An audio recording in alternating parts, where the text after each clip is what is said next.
Hello YouTube. So today I wanted to give you an idea of what my Korean classroom looks like. So we're walking down the halls here. We have our bathroom to the right, or to the left rather, and my classroom to the right.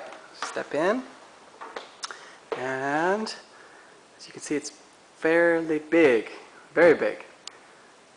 I put all of the desks up at the front. I used to have it in rows, but this group work method works a lot better for classroom management. We'll start from the back. Now in the very back is actually a little English library, but this year the teachers have actually made this their little teachers meeting room. So you've got some computers, tea, coffee, some stuff like that. But we've got a huge library of English books. So let's take a look. Squeeze back here. Let's take a look at some of the English books we have.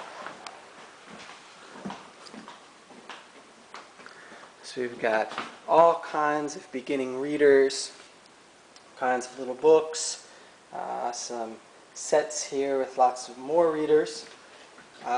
This is pretty nice. This is a whole set of Magic School Bus DVDs, all with Korean subtitles that I have. Some Arthur chapter books, way too advanced for most of the students. Some little picture word cards. Flashcards are great for the younger kids. Phonics cards down at the bottom. And then some more English books. If we come out of the back, I have more books. So these are some little, these are cards and stuff that go with the curriculum books. Over here I've got some English guidebooks, some camp books. These books are ones that we used during the last camp. This was, I believe, second grade that we used these for. And then some more reading sponge. We use these for our 3rd and 4th graders. More curriculum style books. These are dry as dust, so I don't mess around with those. The kids would be sleeping if I used those things. More word cards, some old English notebooks. This is actually a sound, kind of a sound display set up for the little spotlights back there. I guess they used to use that as like an English stage. Turning towards here, what you see at the front is a beautiful touch screen. This is a full touch screen, so it's perfect for when we're doing things like English games or anything like that. The kids can come up, form lines, and play. I've got a lot of cabinets here. So in the cabinets I've got speakers, some paper, scissors, glue, cleaning supplies, and then on the inside, some things for dress up like a life vest, some puppets, more puppets, CD player.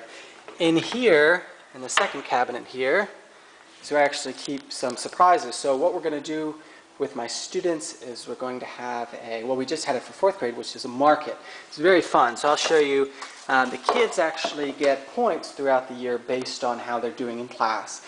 And about once or twice a semester we have a little market where they can spend their points that they got for doing good things to buy. So we got some little Lego sets, some things here, some notebooks, playing cards, they love those things, pencil cases, and I've got another box there full of some candies for the students.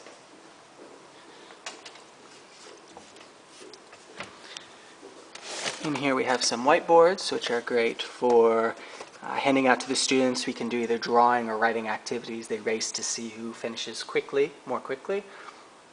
Some more supplies. These are little mystery bags that I like to use. We'll put something in the bag, give them to the students. They'll maybe have to draw out of the bag, answer a question. They like the excitement factor. Up here I've got, this thing is really helpful. What I can do is I'll put in the words and phrases of the week. So this is the target language that we've been working on. Are you sick? Yes, I have. Blah, blah. Here's some medicine. Thanks. And what we did this week is sports. So last week we did, what are you going to do? I'm going to, go camping, go hiking, play volleyball. And then this week, what do you have? I have a bat and a ball. What are you going to do? I'm going to play baseball. So I like using that. That's a good way to kind of keep that up, keep the students thinking about the words, and if they get stuck, they can look at the board, and it helps them there. In the rest of the cabinets, we've got more supplies. So I'm very fortunate to have a lot of good supplies in this classroom. We have, these are little clocks. So this is great for if we're doing a unit on telling time. I'll give these out to the students, and I'll say a time, and they have to put the correct time. This is really fun. This is play money. So what I'll do is I'll give the students, put them in groups when we're when we're doing something like numbers. I'll give them out the money, I'll say an amount, and they'll have to gather the correct amount of money together. These are whiteboard templates of games. So this, for example, is snakes and ladders. This is great for reviewing words. We can do, say, if we're doing the weather, then we'll give this out, they'll have them draw different weather conditions, and then they'll play the game. If they don't know what the picture is, what the English word represents, then they have to go back to start. We have big dice and balls. Those are great if we're playing a game where we maybe have the students pass a ball. When the music stops, the person holding the ball has to answer the question. Colored paper, and then these are great. This is Scrabble, chess, another word game. Taboo is a great English game, a little hard, but a fun game. And then Apples to Apples. And these are actually new games that I was able to purchase with the new English budget money. So I thought those would be helpful for me and for the next teacher who comes after me. And finally in here we've got some more colored paper, mystery bags, extra English notebooks, extra little whiteboards. Up here we've got, these are actually free books that I've gotten. I went to a teaching English conference, and there were a lot of textbook manufacturers there, and they just sent me free copies of these books to look at. So of course I can buy them if I'm interested in them. But also, it's just helpful for ideas. These are all kinds of phonics books, my first grammar books, lots of beginning grammar lessons, and then some other teaching guide books. Let's see what's here. That's just old paper. An extra speaker at the top.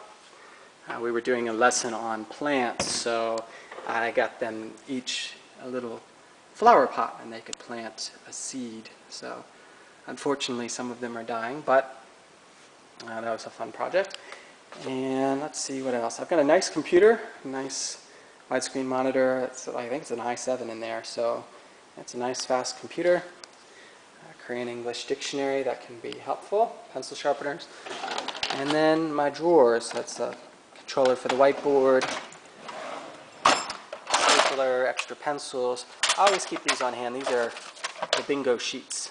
If you find you're at the end of the lesson, you've got 5 minutes left, not enough time to start something new, just put a bingo list on the board. They can fill out their bingo cards and you can play it. They like playing, and it's a good for listening skills, reading skills, writing skills. We have a bell. Haven't used it yet. I just got that, but I'm looking forward to that. Tack for sticking things on the walls. And what else? Some little stamps for like job well done. You can stamp on the students' notebooks, files, and that's about it. And I'll show you the view from the window here. This is actually really cool. I love my classroom because you've got just a really nice view. This is the mountains in the distance. This is like basically farmland out here. So you really can't beat the view or the office. One of the nicest classrooms in the school, so I feel very fortunate. And then last over here is where I keep all the students' English notebooks. This makes it easy. When they come in each day, I always tell them, you need to grab your notebook and your pencil. And then once they sit down, they get a word search. So I always like to start out with the word search. What I do is I'll put the words that we're learning for the day. So they're sports words. They complete the word search, turn it in, they get a point, and then we start the lesson. I like the word search a lot because it helps them to settle down, helps them to get focused, start thinking about the words we're going to learn, and then it provides a nice segue for the start of the lesson. But that's my classroom. I will miss it here when I leave in just about a month from now.